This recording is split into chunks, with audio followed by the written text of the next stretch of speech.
Hey, Hey, yes. what's this list? Like, why do we have so many places and things that we need to do? That list is after this. What are we gonna do about these? Oh boy, I think we need to do another list. We're gonna have to get rid of these before the guests get here. Christmas.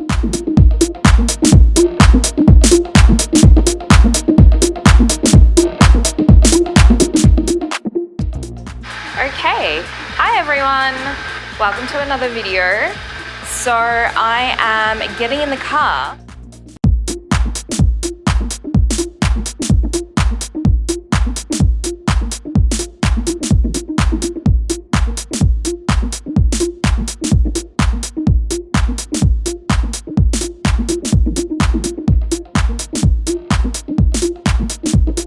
What's the plan? So you know the list we talk about?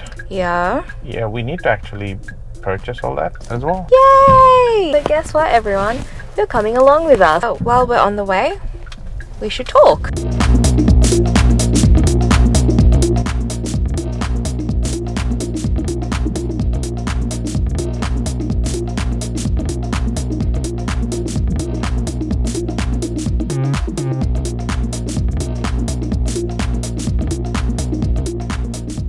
As you may have seen, we are driving because that's so exciting.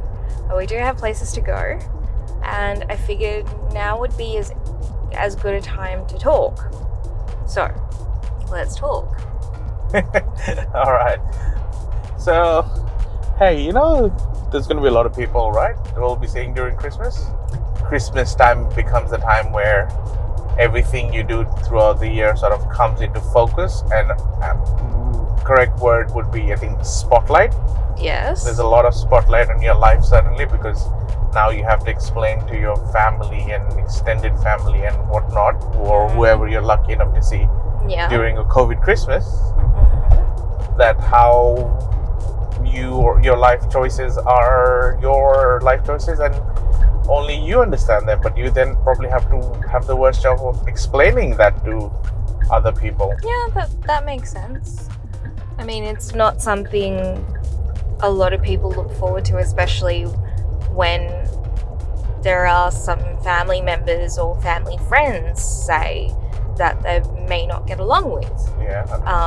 And that's something to take into consideration as well. We're wanting to talk about how to deal with all these people over the holiday break, whether you're attending a Christmas lunch or it's a Hanukkah festivity, or those who celebrate Kwanzaa, whatever it is, whatever you're celebrating, whoever you're celebrating it with, there are always complications. Now that's a good point. That's a very good point. Because I think normally you're not confronted by a lot of things. Like throughout the year, you can probably hide from a lot of things, but on Christmas time or during Christmas time, on holidays and seeing family and extended family and friends, I suppose, it gets a bit difficult that you actually have to sort of discuss things that you probably don't want to or you're uncomfortable with. Like sometimes, jobs and change of jobs and change of uni, and probably don't want to continue either one of them for whatever reason, and now you have to explain that to someone. So what do you think is a good coping mechanism to discuss these things with family? I think at the end of the day, you have to establish what your boundary is, and by boundary, you have to figure out what you don't want to say, especially in the heat of the moment. And it's very important to know that you need to be as calm as you can. You know you're about to be put into this situation. Do what helps you calm down. If you're a little bit hot-headed like I am, it's called bite your lip, okay? When you feel like you want to say something that you know is not going to go down well, bite your lip. Well, the inside of your lip, really. But coming back to my point, so when I say establish a boundary, figure out what you don't want to say, and make sure that that is not somewhere the conversation will go. If someone is persistent about, if you say, I'm not really happy with my job and I'm looking. And if people start asking persistent questions, or why, and start giving you rebuttals, or, you know, start becoming defensive as though it's their life that's going to be affected, say, I know what my situation is and I'm working on it. I want to make it better for myself. And you can stop that conversation there. Repeat those boundaries if you need to. But do not ever feel like you are cornered into saying something that you really don't want to. What do you think? Yeah, no, that's a really good point. That I think you need to establish boundaries and do that beforehand. Don't do that when you're in a situation and then you're like, oh my Absolutely. God, I have to backtrack from this conversation or something like that. So if there are topics that you don't want to talk about, like your job, your personal life, or your education, or whatever you're doing, it could be an alternative lifestyle thing. You know, you don't want to talk about that. So make sure you stop the conversation short of it's too soon to say, or something similar like, oh, at this stage, I don't think I want to discuss this, or I don't think I'm ready to talk about it just yet. Something along those lines that is not offensive to the host or whoever is asking those questions. Or just a simple like, yeah, I'm just taking a break, I'm figuring out things and I haven't figured out everything. You don't have to, you got to remember, they're not interrogating you, even though it feels like that. They're inquisitive, which is fine. There is no right or wrong answer, I suppose. And the best thing I can probably talk about is make sure that you are the one that are in control of the conversation, and flip it back on them. Like, oh, enough about me, tell me about you. You have to remember, in a lot of family dynamics, there are people that will try to interrogate.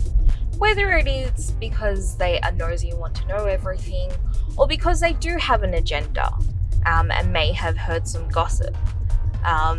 Whatever it is, remember that you only have to share as much as you want to.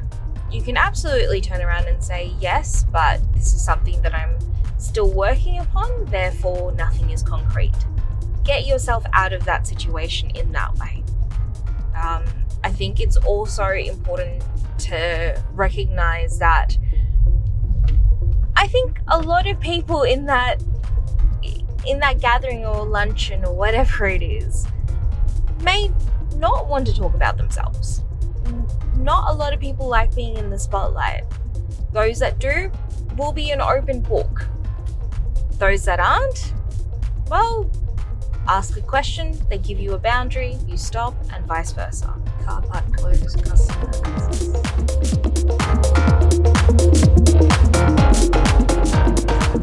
All right, we're here.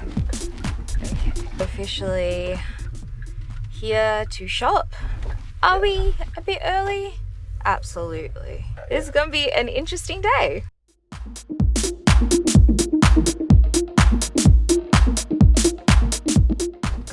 I think I found a park.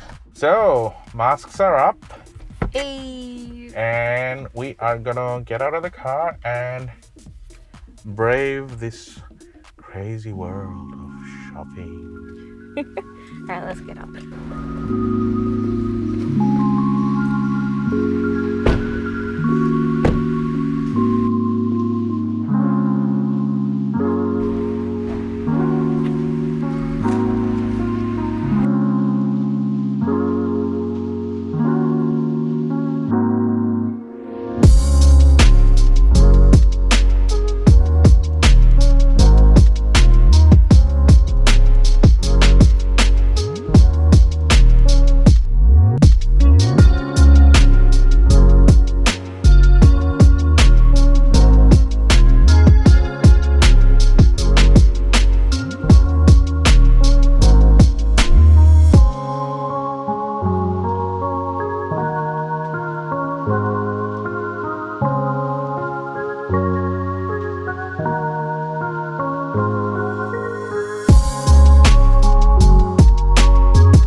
So, Alright. what have we done? We have done a bit of that. Is that everything? No, that's the second load. We put our first load back into the car, so. Yeah, good point. And so this is load number 2. We don't know how many loads are left, Yeah, but probably what, 3, 4? yeah, it's gonna be a big Christmas. Alright, so you know how we started talking about how to deal with family during Christmas? Yeah. Well, we should have talked about how to deal with crazy shoppers during Christmas. I mean, we are one of them, I suppose. We're going to head back to our car and we will see you soon. Bye for now.